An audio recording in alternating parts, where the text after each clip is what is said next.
Hey everybody, welcome back to another video. Today we're continuing our series on money saving tips for possibly down payment on a new house or paying off your house or even getting stuff ready so you can sell your house. So today's tips, I've got a couple of tips today which I think are really helpful in the whole adding little bits to the pot in order to get a bigger amount type of situation.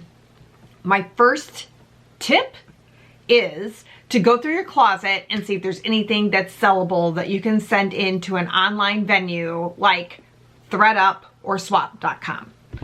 There are advantages and disadvantages of doing this, and I'm going to go over just a couple real quick with you. The advantage is that you're getting the stuff out of your house and that you'll get a little bit of money for each item. The disadvantage of sending things into these types of places is that they want almost, if not perfection. So any rips, stains, tears, holes, pilling, anything, loose threads, anything that would make it not sellable on the sales floor of a Neiman Marcus is probably not going to work at ThredUp. So how it works is you go to thredup.com, you order a clean out bag. I believe that they charge you a fee for that, and that comes off of the money that you make. You fill up the bag with items, and I would highly suggest that you fill the bag with items. And fill the bag with items of clothing that are going to sell well. So not mall brands. So don't send in a bunch of Hollister or Abercrombie or whatever you had when you were in high school and college. Send in your more nicer items. Things that you won't find walking in an outlet mall or walking into like a mall brand. Like don't send in your limited and all that stuff. Send in good stuff like Calvin Klein might be decent, or something that's got a lot of money associated to it that you would get at more of a high-end store. So you may not have a lot of those things, and that's okay. I'll talk to you about the next step in a second. But if you send in your good items to ThredUp and they're in practically new condition, then ThredUp will put them on their site, and then they will somewhat let you adjust the prices that you want for each item once the item sells and the item has not been returned, because they will, wait to make sure it's not going to be returned. Then you will get the proceeds from that item in PayPal usually. So the advantage is that you're getting the stuff out of your house. Somebody else is listing and marketing the item. It is not with you anymore. Clean house, that's good. Disadvantage is that ThredUp may reject it and charge you to send it back. Or ThredUp may, put it down at a super low price and tell you that that's just the price that you're going to have to list it at, and that may not be the price that you want for the item. So you kind of have to weigh the pros and cons and send in really good stuff. If your stuff is more like mall brands or little lower higher end things, then I would suggest that you send them to a company called Swap. Same thing applies. So swap.com is the same type of thing. You send in a box to swap.com, they process it, they put it up, they list it, they sell it, you get the proceeds. You can change the pricing on Swap. The payouts on both ThredUp and Swap are not fantastic. You're not going to get rich selling your closet on ThredUp or Swap. However, if the stuff is out of your house and somebody else is handling it, and if you get an extra $100 or $200, then that puts you well on your way to saving money for your next big purchase. So those websites again are swap.com and then thredup.com. And I'll put those down at the bottom. Both have advantages, both have negatives, so make sure that you research which one you're the most comfortable with before you send in any of your stuff. Another avenue that you can sell your clothes on is called Poshmark. And Poshmark is an online app. The problem is that a lot of eBay sellers have migrated over to Poshmark, and so that's caused a little bit of a glut in the market. If you're not really standing out and listing like a ton of stuff, then you may not get as many followers and you may not get as many, purchases. A lot of people skip Poshmark altogether and they just sell straight on an Instagram feed. So they have your Instagram, you set up an Instagram for your clothing, and then you just take pictures. and you list it, and then you have to ship it, and then you have to wrap it up and make sure that it gets, and then you manage everything. So the disadvantage to Poshmark and selling it on your own and Instagram is that you're taking care of everything by yourself.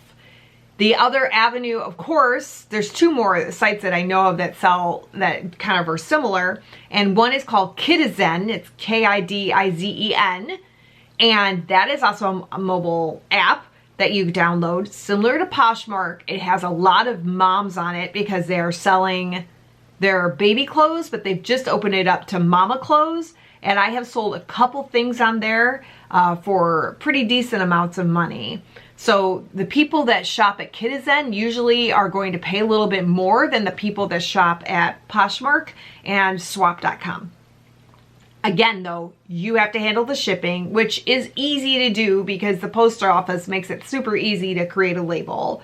And if you want information, if you want me to do a video on how to do that, leave comments below and I'll be happy to do so. But it's pretty easy to create a label and get your things going that way.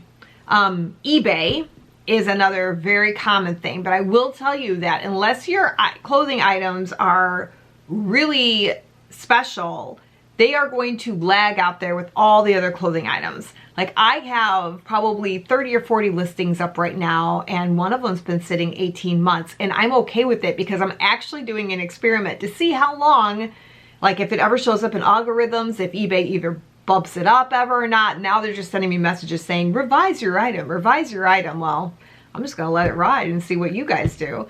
So that one item I've left up on purpose that long. And it is an item that people look for. So that's kind of, the algorithms or eBay are kind of weird. Like the more that you list, the more that they get you up on the algorithms, but then somebody else has a cheaper price, so then they go higher.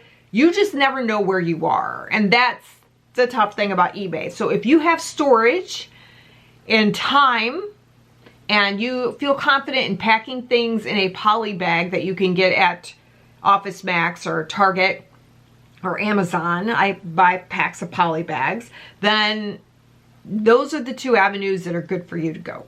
Or those three avenues are good for you to go. Poshmark, eBay, Kidizen. Okay.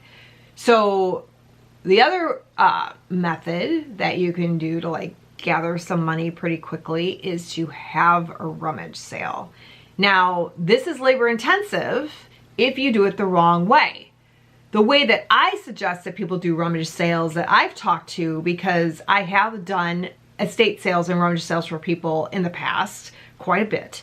And what I always suggest is that you get your folding tables set up, close on each side of your driveway or your garage, and put your tubs of put tubs out, and each tub is a size of clothing. So if it's newborn to 3, or maybe you have size junior small, size junior medium, size junior large, everything is in tubs, and then everything is the same price. So shirts are $1, pants are $2, whatever your pricing is, make sure that it's at least 75 to 80% off of retail value. People want at garage sales a shirt for $1 or pants for $2.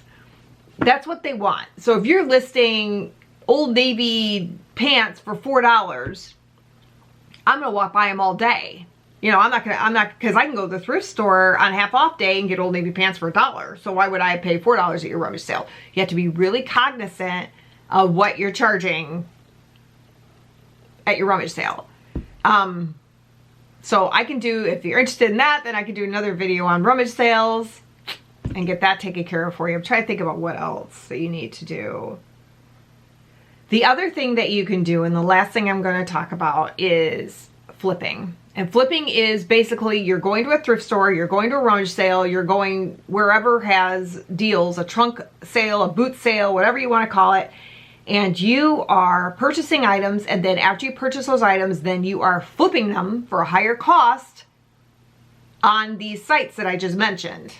Again, you need storage, and you kind of need to know what you're looking for, and you can do all that by researching on eBay and going to solds and, you know, looking to see what has sold, and then, you know, trying to match that. It takes a little bit of labor intensive work, But if you've got the time, it can be well rewarding and could put a couple $100 in your pocket, which you could throw into a higher interest rate savings account online, or you could throw it into a mutual fund and just see if it grows. Whatever you want to do, that's money that you have that you didn't have to start with, that you could plow away to save money to put down on a house.